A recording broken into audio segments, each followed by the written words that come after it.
आखिर ऐसी क्या बात थी जिसके चलते बेगुन कुदोर रेलवे स्टेशन 42 सालों तक के लिए बंद कर दिया गया था। जी हाँ, आज मैं बात करने जा रहा हूँ इंडिया के मोस्ट हॉरर रेलवे स्टेशन में से एक बेगुन कुदोर रेलवे स्टेशन के ऊपर, जो वेस्ट बंगाल पश्चिम पुरुलिया जिले में स्थित है। बताया जा रहा है कि यहाँ पर बहुत साल पहले बहुत सारे हॉरर केस आ रहे थे, जिसके चलते इसको 42 सालों के लिए बंद कर दिया गया था। और इसमें से एक केस जो आज मेरे पास वाकई में आया है। ये कहानी की शुरुआत कहाँ से होती है? 1960। यहाँ पर एक अजय नाम का लड़का होता है जो लगभग कई साल से बहुत सारे रेलवे स्टेशन पे एम्प्लॉय का काम कर रहा था। तब के टाइम पर रेलवे के एम्प्लॉय के लिए बहुत कम ही लड़के चूज होते थे, जिसमें से अपना अजय भी था। इसका क्या था कि इसको नाइट शिफ्ट में ज्यादा काम पे रखा जाता था। ये बहुत सारे रेलवे स्टेशन पर काम पहले भी कर चुका था, लेकिन बेगुन कुदोर रेलवे स्टेशन कुछ इसके लिए नया होने वाला था, कुछ ऐसा खतरनाक जिसकी लाइफ को पूरी तरीके से बदल कर रख दे। जी हाँ, मैं ये सोच रहा हूँ कि अगर वो उस टाइम उस बेगुन कुदोर रेलवे स्टेशन पर ना जाता तो शायद वो आज ऐसा कुछ एक्सपीरियंस ना करता, उसकी लाइफ में ऐसा कुछ बदलाव नहीं होते, जिसके वजह से वो आज भी बहुत ज्यादा परेशान है और रेलवे स्टेशन का नाम सुनता है तो बहुत ज्यादा घबरा जाता है, कांप सा जाता है। जी हाँ, तो होता क्या है कि इनको जो है नाइट शिफ्ट में बेगुन कुदोर रेलवे स्टेशन में काम करने के लिए रखा जाता है। ये इनका पहला दिन था। ये यहाँ पर भी एम्प्लॉय थे, इससे पहले ये दूसरे रेलवे स्टेशन पर काम करते थे, उससे पहले दूसरे रेलवे स्टेशन, तो इनका ट्रांसफर होता रहता था। तो इनको अब बेगुन कुदोर रेलवे स्टेशन पर नाइट शिफ्ट में काम मिला हुआ था। ये वो रात थी जो बहुत ज्यादा ठंडी थी, हवाएं कुछ अलग ही लेवल पर चल रही थी। स्टेशन पूरी तरीके से खाली था। 8:30 बजे तक ये स्टेशन लगभग पूरी तरीके से खाली हो जाता था। उसके बाद से फिर यहाँ दूर दूर तक कोई भी दिखाई नहीं देता था और यहाँ पर इस लड़के अजय को अकेले ही रुकना था। रात भर पूरा इसको प्लेटफॉर्म देखना था कि कोई ट्रेन आ रही है या नहीं आ रही है, या क्या काम है क्या नहीं है, ये सब इसको हैंडल करना था इस रात। लेकिन इस रात उसने कुछ ऐसा हैंडल कर लिया जिसकी लाइफ पूरी तरीके से चेंज कर गया। जी हाँ, तो होता क्या है, जब वो रात पूरी तरीके से सुनसानी बीत रही थी, दूर दूर तक रेलवे स्टेशन पर कोई भी आदमी नहीं दिखाई दे रहा था। बहुत दूर से रेलवे ट्रैक के ऊपर से कुछ ट्रेन के साउंड आ रहे थे, जो ट्रेन के हॉर्न वगैरह होते हैं, और ये स्टेशन पूरी तरीके से अब खाली हो चुका था। रात के अप्रॉक्स 9:30-10 बज चुके थे। स्टेशन पर इनके अलावा कोई भी नहीं था, दूर दूर तक कोई भी नहीं था। ये उसी ऑफिस में बैठे थे, हर सीसीटीवी कैमरे पर नजर रख रहे थे और थोड़ा बहुत अपना टाइम पास भी कर रहे थे किसी तरह। और ये कहीं ना कहीं एक ऐसा भयावह चीज था कि ये पूरे स्टेशन पर इतने ज्यादा अकेले थे जो इन्होंने अपनी लाइफ में कभी ऐसा फील किया ही नहीं था। भाई, कितना ज्यादा सन्नाटा स्टेशन, वो भी एक आदमी भी नहीं दिखाई दे रहा था। ये काफी ज्यादा इनके लिए खौफनाक मंजर था। लेकिन इन्होंने ये सोचा कि कुछ भूत प्रेत नहीं होता है, मैं यहाँ पर बैठा हूँ, बैठा रहूंगा, रात भर यहाँ पर रहूंगा किसी तरीके से। अगर कोई बाय चांस एक आ जाए कोई दोस्त वगैरह तो टाइम पास हो। इनके मन में ये सब चल रहा था। तो होता क्या है, अप्रॉक्स वही 11:30 का टाइम हुआ होगा। रेलवे स्टेशन के एकदम एंड पॉइंट पर जब ये बाहर निकल कर देखते हैं तो इनको एक बड़ा अजीब सा कोई तो भी औरत दिखाई देती है, जो सफेद कलर के बहुत पुराने और बहुत फटे हुए कपड़े पहनी थी। वो सर नीचे कर कर खड़ी हुई थी, उसके बाल नहीं थे, वो पूरी तरीके से गंजी थी, उसके सर पर एक भी बाल नहीं थे। ये बात उनको बड़ा खटकती है अंदर से। एक तो इतने बड़े स्टेशन पर इतनी रात को कोई है भी नहीं, और ये औरत कहाँ से आ गई है, जो अभी तक तो थी ही नहीं, ये अभी अचानक से कहाँ से आ गई है। ये बात इनको अंदर से बहुत ज्यादा खलती है। ये सोचते हैं कि यार हो सकता है कोई पैसेंजर वगैरह होगी, मैंने ध्यान नहीं दिया, अभी आई होगी। तो ये क्या सोचने लगते हैं कि एक बार चल के देख ही लेता हूँ, या कोई पैसेंजर है या कोई पागल वागल घुस आया है इस स्टेशन के अंदर। यही सोचकर वो औरत की तरफ बढ़ने लगते हैं। लेकिन ये कदम इनके लिए बहुत डरावने पल की तरह प्रतीत हो रहे थे कि जैसे जैसे आगे बढ़ रहे थे वहां की हवा बहुत ज्यादा ठंडी होती चली जा रही थी। इनको खुद नहीं समझ आ रहा था कि इसके पास जाना चाहिए या नहीं। ये धीरे धीरे चलते चलते अप्रॉक्स उस औरत के पास पहुंच ही गए थे।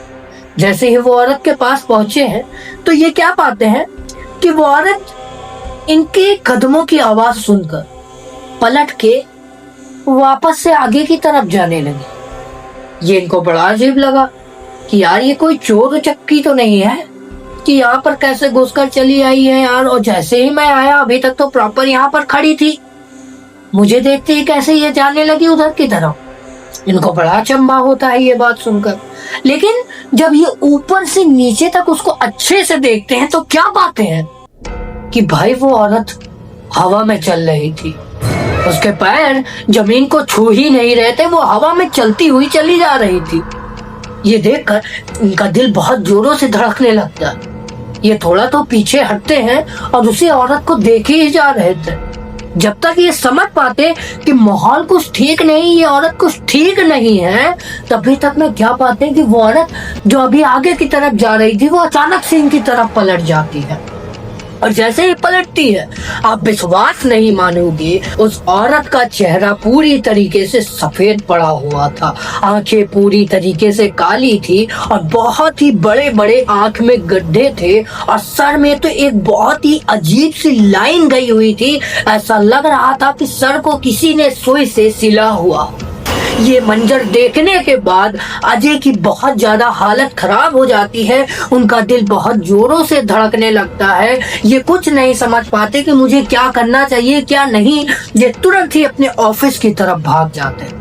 ऑफिस भागते हैं। ऑफिस के अंदर जाते ही ये जो खिड़की अभी तक खोल कर रखे थे उसको बंद कर देते हैं और दरवाजा भी अंदर से बंद कर लेते हैं और अंदर दुबक कर बैठकर हनुमान चालीसा का पाठ शुरू कर देते हैं, क्योंकि ये समझ चुके थे कि जो मैं अभी देख कर आया हूँ ये कोई इंसान हो ही नहीं सकता।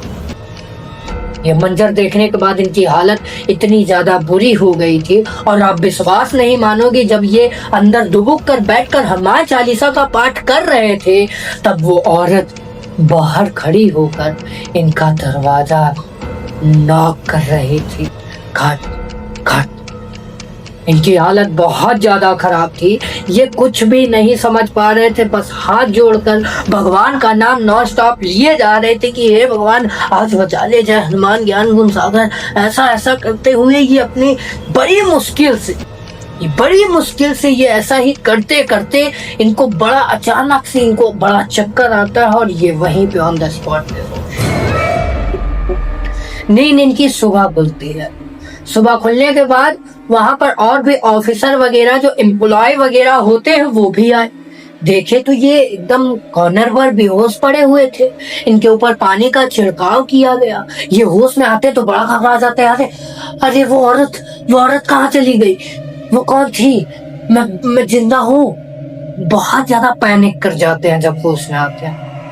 ये बात देखते ही जितने भी एम्प्लॉय वगैरह थे ये सब और बहुत ज्यादा वो होते हैं, अरे भाई क्या हो गया। पूछते हैं कि क्या हो गया भैया, आपको बेहोश कैसे हो गए। तो ये सारी रात की बात बता डालते हैं कि कल रात में मुझे जो दिखा वो कोई इंसान हो ही नहीं सकता। वाकई में वो इतना खौफनाक, इतना भयावह था कि मैंने अपनी लाइफ में आज तक ऐसी कोई इंसान देखा ही नहीं है। इन्होंने ऐसा कुछ बोल डाला। तो वहां के लोकल लोग में से एक जो झाड़ू लगाता था वो इनके पास आता है और बताता है कि मालिक आप बिल्कुल सही बोल रहे हैं, यहाँ पर रात के टाइम पर इतना सन्नाटा क्यों हो जाता है। आपने कभी नोटिस किया है क्यों इतना सन्नाटा हो जाता है कि जो पैसेंजर दिन के टाइम पर दिखाई देते हो रात के टाइम पर नहीं दिखाई देते। आप तो बड़ी हिम्मत वाले हो जो इस रेलवे स्टेशन पर रात के टाइम पर रुकने को तैयार हो गए। रात के टाइम पर यहाँ कोई नहीं रुकता, क्योंकि रात के टाइम पर यहाँ पर वही औरत कई लोगों को दिखाई दे जाती है। जब उनका एहसास हो जाता है कि मेरे साथ इस रेलवे स्टेशन पर कोई तो और है, क्योंकि आज से लगभग 4 साल पहले 1960 के 4 साल पहले ही वहां पर एक औरत ने जो अपने आप को ट्रेन के सामने खड़ा कर खुद को खुश कर लिया था। जिसके चलते उसके बाद से ही उस रेलवे स्टेशन पर बहुत सारे हॉरर केस सामने आने लगे। और ये हॉरर केस आने के बाद एक टाइम ऐसा आ जाता है कि लिटरली इस स्टेशन को 42 सालों तक के लिए बंद कर दिया जाता है। ये स्टेशन पूरी तरीके से बंद कर दिया जाता है। ना यहाँ पर कोई ट्रेन जाती थी, ना आती थी, ना यहाँ कोई एम्प्लॉय, ना कोई ऑफिसर, ना कोई कुछ। पूरी तरीके से ये खाली हो चुका था।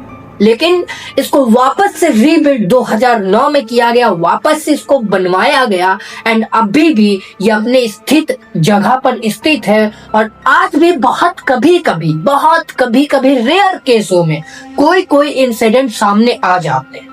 ऐसा नहीं है कि वो रेलवे स्टेशन पूरी तरीके से ठीक हो चुका है। बहुत कभी बहुत रेयरली कोई केस सामने आ जाते हैं। तो यही थी बेकुंद कुदोर की रेलवे स्टेशन की पूरी स्टोरी। आई होप आप लोग को ये वीडियो जरूर से अच्छी लगी तो एक लाइक जरूर से कर देना। चैनल पर न्यू हो तो चैनल को भी सब्सक्राइब कर लेना। और हाँ, मेरी इंस्टाग्राम की लिंक आपको डिस्क्रिप्शन बॉक्स में मिल जाएगी। आपके साथ या आपके फैमिली वालों के साथ कोई भी ऐसी रियल दुर्घटना, इंसिडेंट, स्टोरी वगैरह कुछ भी है तो आप जरूर से शेयर करो। हो सकता है अगला वीडियो आपके ऊपर बनना हो। तब तक के लिए मैं मिलता हूँ किसी और नए वीडियो और नए टॉपिक के साथ। तब तक के लिए जय हिंद, जय भारत।